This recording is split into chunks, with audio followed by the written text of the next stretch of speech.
In the latest example of how meritocracy is just a myth in the United States, the New York Times has published a lengthy feature on The View and has dubbed it the most important political TV show in America.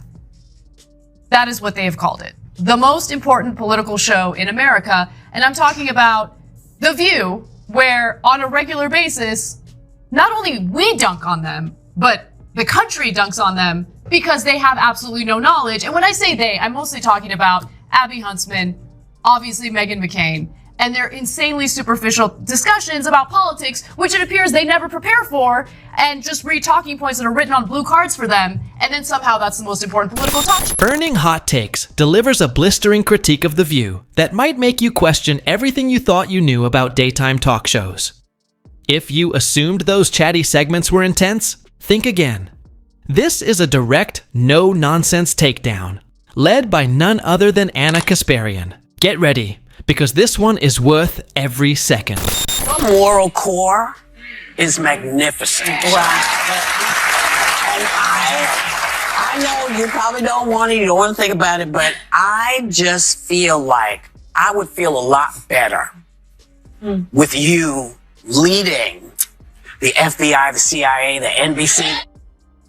Nope. No. Listen, like, you want to talk about undemocratic acts, guys? Bush stole an election. Okay, in 2000. Was Liz Cheney doing anything about that?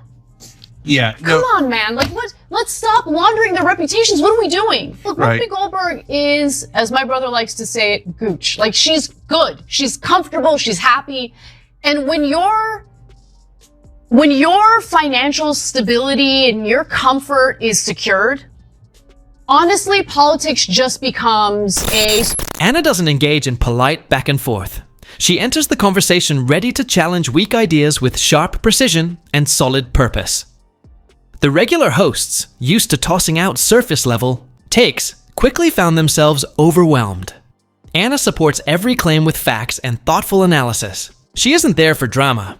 She's there to deliver well-reasoned arguments that leave no room for fluff.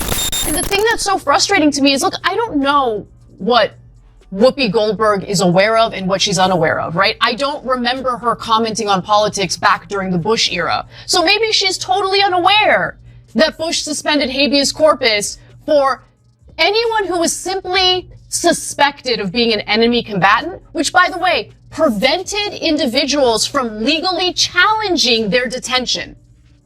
That's what that did. It was so egregious that the Supreme Court overturned the suspension of habeas corpus. The hosts were expecting another typical episode. Light banter, maybe a few passionate moments. What they got instead was a serious masterclass in how to deal with people who speak confidently without truly understanding the topics. The most striking part? Anna didn't even need to be physically present to expose how unprepared they were. That says it all. I'll see this one coming. Because I want to juxtapose the kind of life Whoopi Goldberg lives and what average Americans are struggling with right now. So let's go to graphic 4 here. After landing her gig on The View, Goldberg relocated back to New York City, where she bought a full-floor loft in Soho for $4 million. Me too. She knows. Right, she knows the working class. She sold the 2-bedroom apartment in 2010, during the economic crash, of course, for just under $3 million, so she lost there. But in a search for more privacy, she moved to the New Jersey suburbs, purchasing a $2.8 million mansion in the gated... The View is known for its lively discussions, but let's be honest, it's mostly style over substance. While they often act like they're tackling big political topics, most of it is just noise. The hosts lean on celebrity appeal and loud opinions, but Anna brings a completely different energy. Quiet, focused, and fact-driven, she doesn't need to shout to be heard. One well-crafted argument from her was enough to reveal how thin the conversation really is. And the most impressive part? She did it all from a distance. No guest appearance, no face-off, just clarity cutting through the chaos. It blows my mind that anyone still believes that this country is at all based on meritocracy. Like, it's just not. A mistake is a mistake, I get it. And I actually don't get mad simply because someone disagrees with progressives on television. I get mad when they come from a place of ignorance, like they don't know the facts of the story, and then they come out hard against progressives. Like, if you have a counterpoint to what we believe and it's a good point. Truthfully, The View often devolves into a shouting match, with hosts talking over each other about topics they barely grasp. Eventually, that kind of format was bound to collapse. Anna didn't need to be in the studio to challenge them.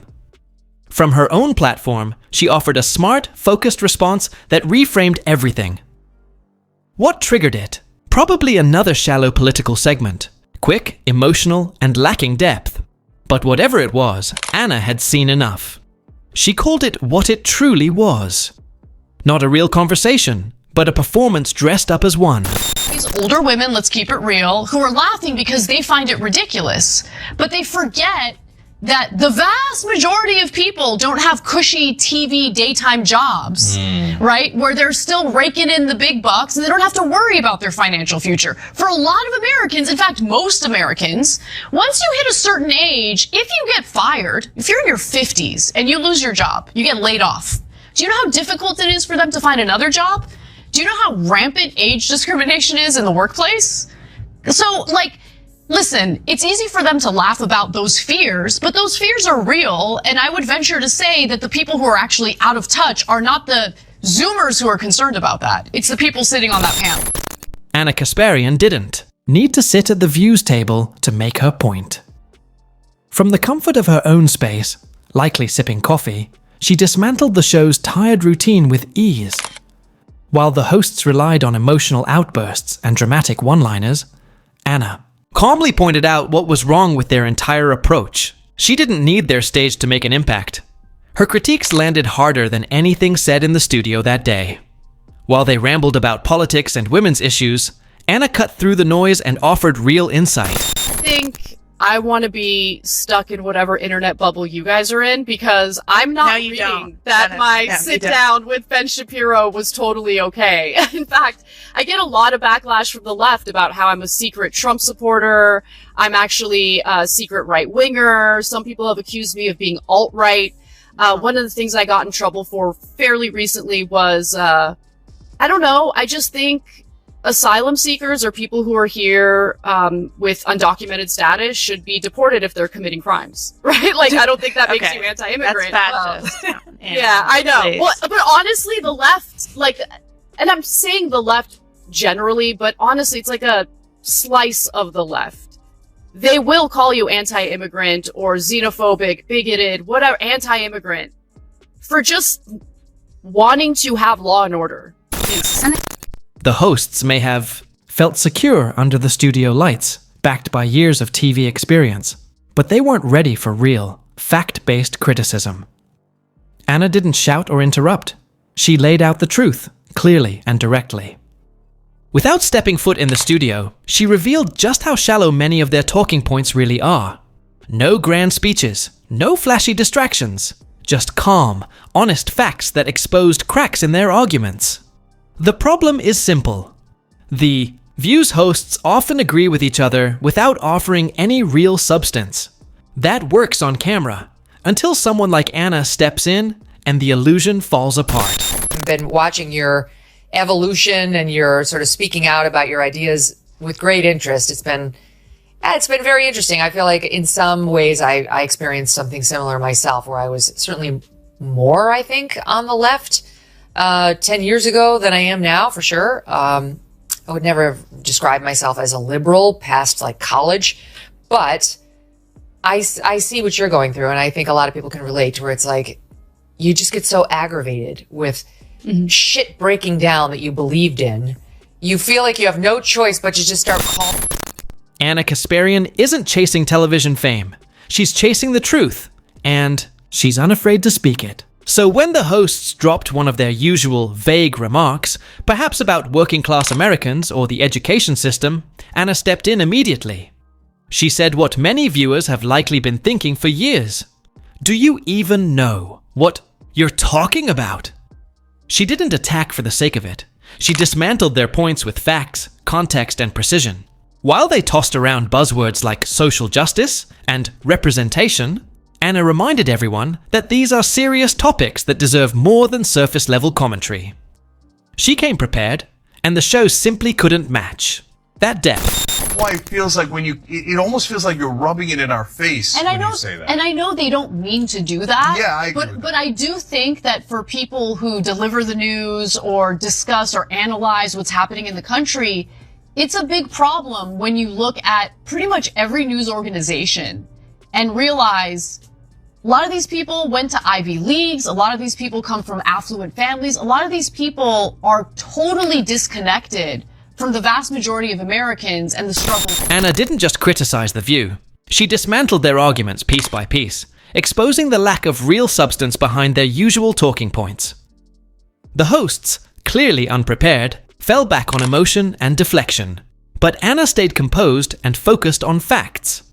Her sharp critique didn't need a stage, just clarity and confidence. On the broad left, or someone who just doesn't agree with the idea of Donald Trump leading this country again. Do you find ways to work with the incoming administration, or do you try to fight the administration every step of the way? Well, the ladies at The View have differing opinions on this. You just heard from Alyssa Farah Griffin, who thinks that, well, there are some areas where I agree with Trump. Maybe we can look to the positives here. Others disagree. Let's take a look. I'm going to wait and see. He's not been sworn in yet. I'm somebody who probably agrees with 75% of his policies. If he focuses on creating jobs, on bringing down the cost of living, securing the border in a responsible way, and being tough on America's adversaries, I'm all...